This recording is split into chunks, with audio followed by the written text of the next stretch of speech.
We have different laws in the state of Arizona than in Florida.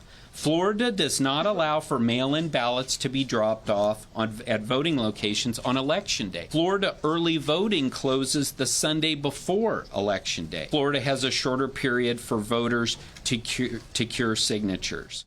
What is it with people with the name Bill Gates? All right, that's the Maricopa County Supervisor Chairman Bill Gates.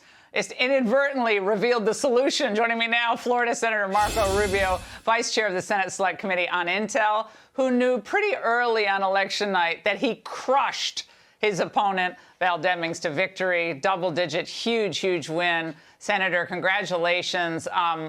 Were you surprised that that election official kind of dismissed Florida? Like saying, well, you want us to be great, but you compare us to Florida. He was really annoyed by that.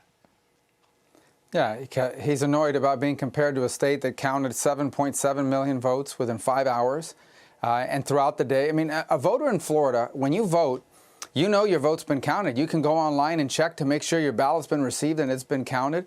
I mean, there's almost a month period for mail ballots. They have to be in by a certain date.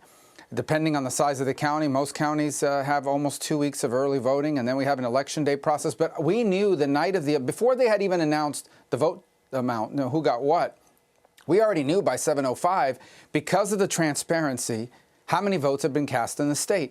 In Florida, we still have some overseas ballots. They have 7 days to get here. But beyond that, at this point, there's no mystery. You're going to know pretty quickly what happened. And the key is the transparency.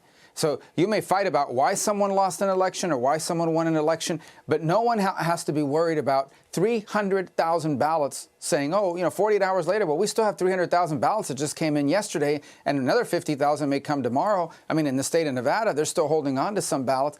They've actually created like two classes of voters, the people that vote under certain rules, and then people who decide, well, I'm going to vote after I kind of have a sense of what the outcome is, and inject chaos into the system. It's sad, but our laws in Florida were not always this way. It was the product of trial and error. We had mistakes. We had problems in Florida's elections. We had fiascos in 2018 in Broward and Palm Beach County. But our laws have improved every year, and there are lessons that I hope the rest of the country is going to learn, or we're going to have more nights like what we're having now in places like Arizona that looks like a third world country counting ballots. It's embarrassing. Finally, Senator, what does the rest of the country get to learn from what's happened over the last few years in Florida? That the old Republican Party can probably win some elections from time to time in a few places if the conditions are right. A new Republican Party can compete among anyone, anywhere. It is a party that's grounded. The new Republican Party is a party that should be grounded in common sense and wisdom. It should be fighting for working class values. It should be putting the interest of Americans first. The best thing I said this election night, the best thing we can do for the world is make America as strong as possible. That's the best thing we can do for the world.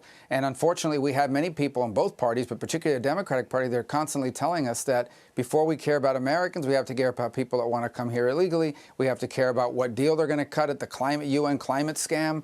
And time and again, working Americans are being told we have to put someone else, somewhere else, ahead of you.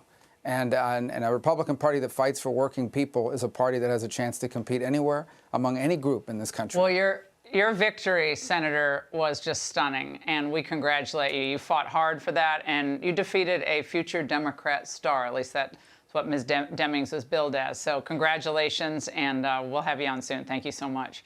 Hey, Sean Hannity here. Hey, click here to subscribe to Fox News YouTube page and catch our hottest interviews and most compelling analysis. You will not get it anywhere else.